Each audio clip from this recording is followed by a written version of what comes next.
ওম নমঃ শিবায়। হোয়াটসঅ্যাপ বিচার চ্যানেলের আরেকটি নতুন এপিসোডে আপনাকে জানাই স্বাগতম। আজকে আমি একটি বিশেষ বিষয় নিয়ে আলোচনা করব।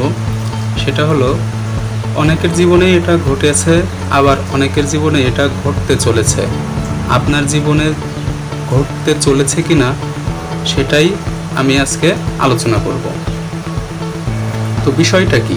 বিষয়টা হলো পালিয়ে বিয়ে করা। অনেকের জীবনেই পালিয়ে বিয়ে করার অনেক ঘটনা ঘটেছে এবং অনেকের জীবনে এটা ঘটতে যাচ্ছে। তো পালিয়ে বিয়ে করার জন্য কি কি লাগে? এক নম্বর কথা হলো, বিয়ে করতে হলে অবশ্যই একটা মানুষকে আকৃষ্ট করার ক্ষমতা আপনার ভিতরে থাকতে হবে। আর সেই ক্ষমতা নির্দেশ করবে আপনার কনিষ্ঠ আঙ্গুলের নিচে যদি কোনো বুধ রেখা থাকে। কনিষ্ঠ আঙ্গুলে বুধ রেখা থাকলে বুঝতে হবে এই জাতক বা জাতিকা মানুষের সাথে কথা বলায় পারদর্শী। বেশিরভাগ সময়ই এরা শিশুসুলভ আচরণ করে থাকে, সব সময় হাসি খুশিতেই এরা মেতে থাকে। এই রেখাটা থাকা মানে আপনার একটা প্লাস পয়েন্ট। এবার দেখতে হবে পালিয়ে বিয়ে করার জন্য কিন্তু একটা সাহসের প্রয়োজন হয়। সবাই পালিয়ে বিয়ে করতে পারে না। তো সেই সাহসটা আসলে হাতের রেখায় কিভাবে নির্দেশ করে, জ্যোতিষশাস্ত্র বিজ্ঞানে কিভাবে নির্দেশ করে, সেটা হলো যখন কোনো মস্তিষ্ক লাইন বা ব্রেন লাইন এবং জীবন রেখা বা লাইফ লাইন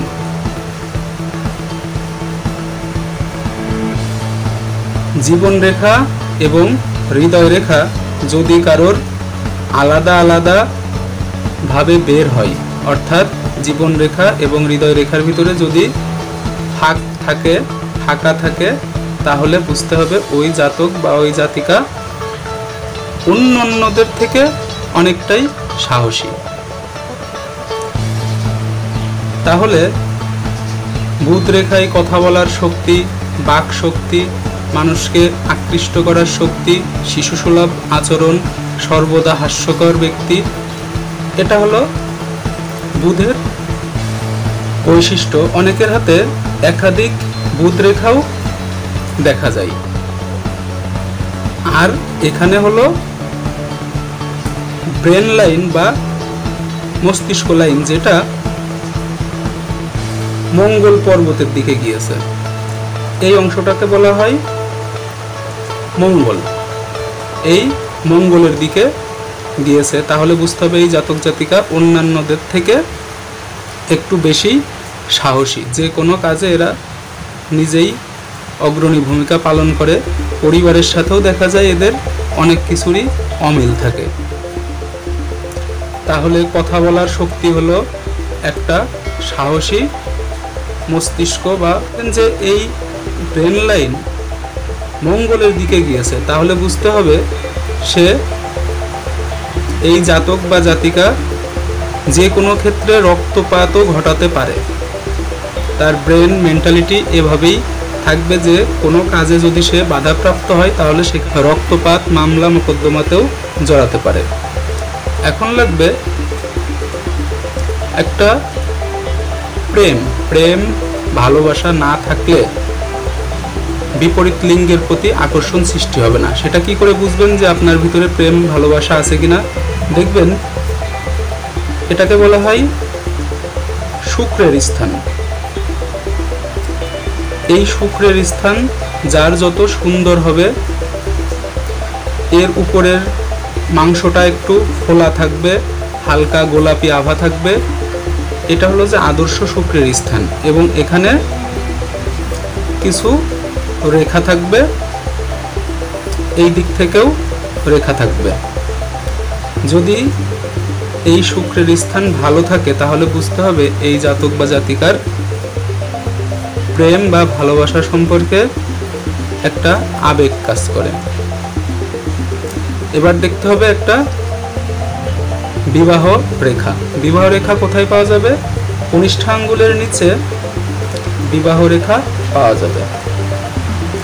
একটা মানুষের একাধিক বিবাহ রেখা থাকতে পারে, আবার একটাও থাকতে পারে। বেশিরভাগ ক্ষেত্রেই একটা থাকে, অনেকের দুইটা আবার তিনটাও দেখা যায়। এই একটা বিবাহ রেখা থাকতে পারে।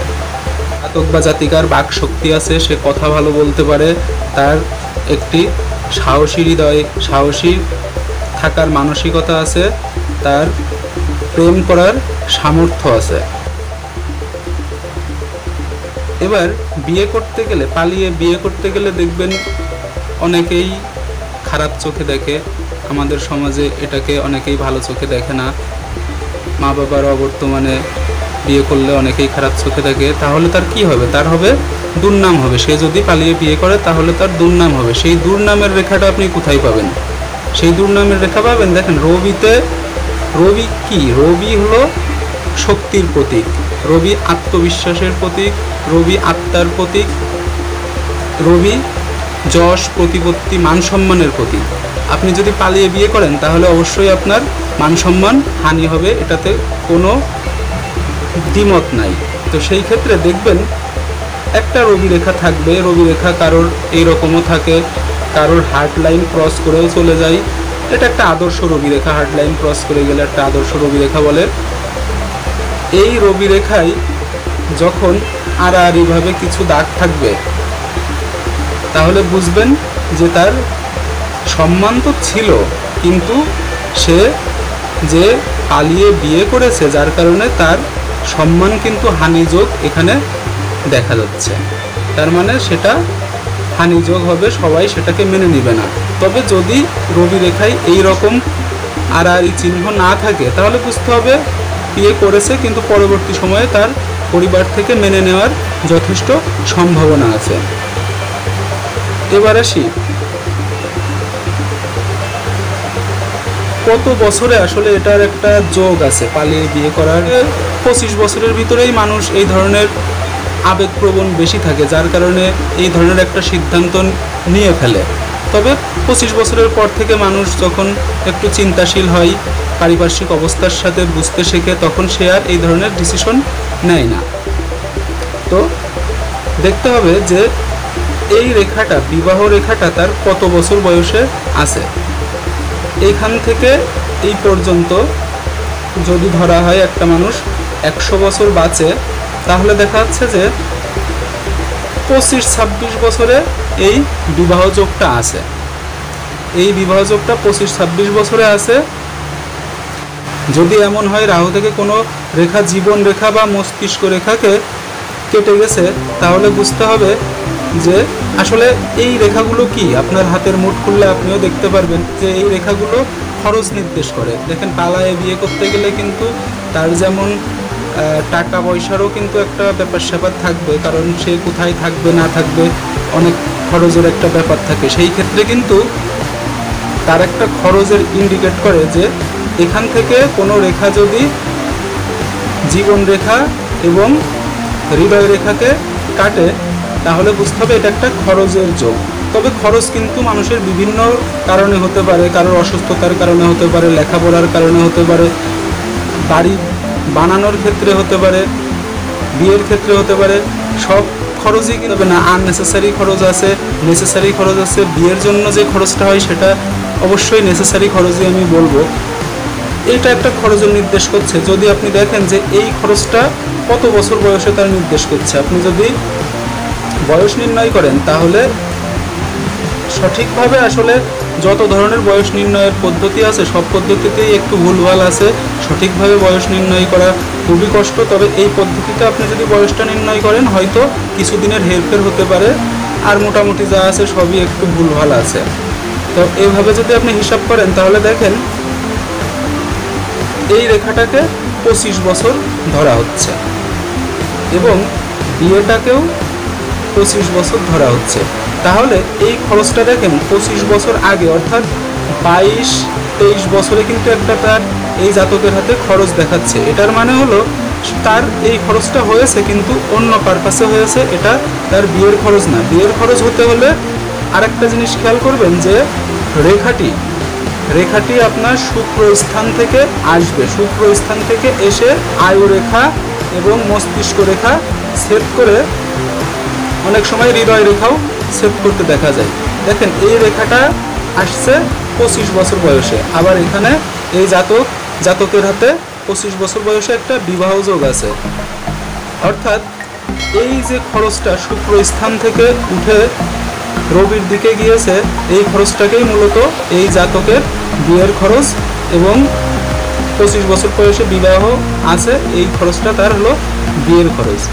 এখন বিয়ে তো হয়ে গেল,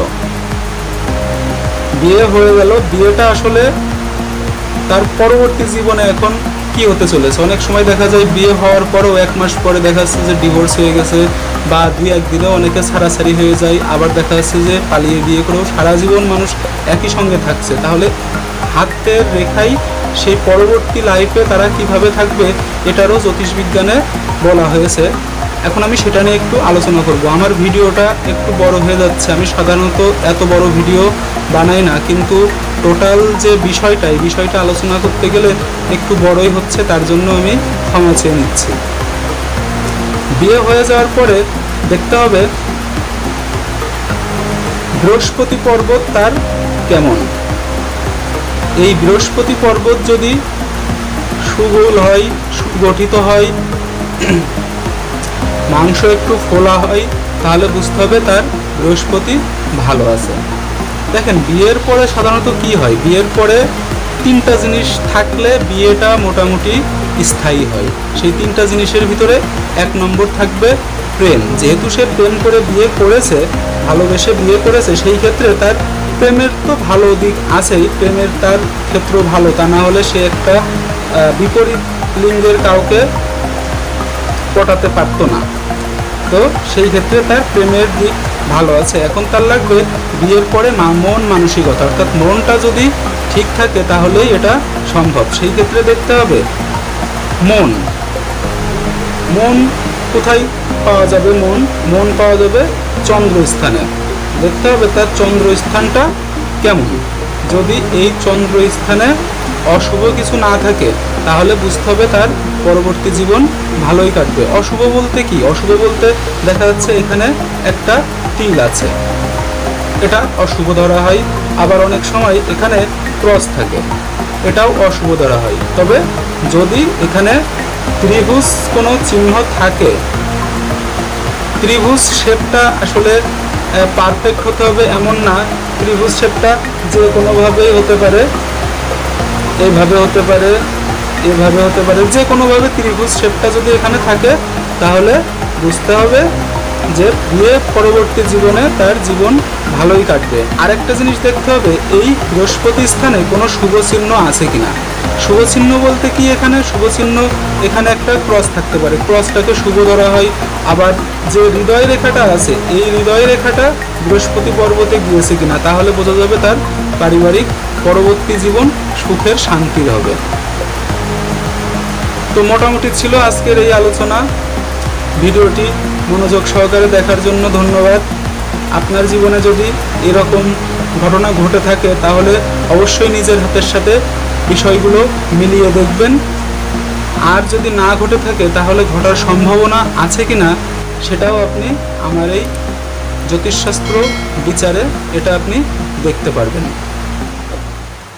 ধন্যবাদ।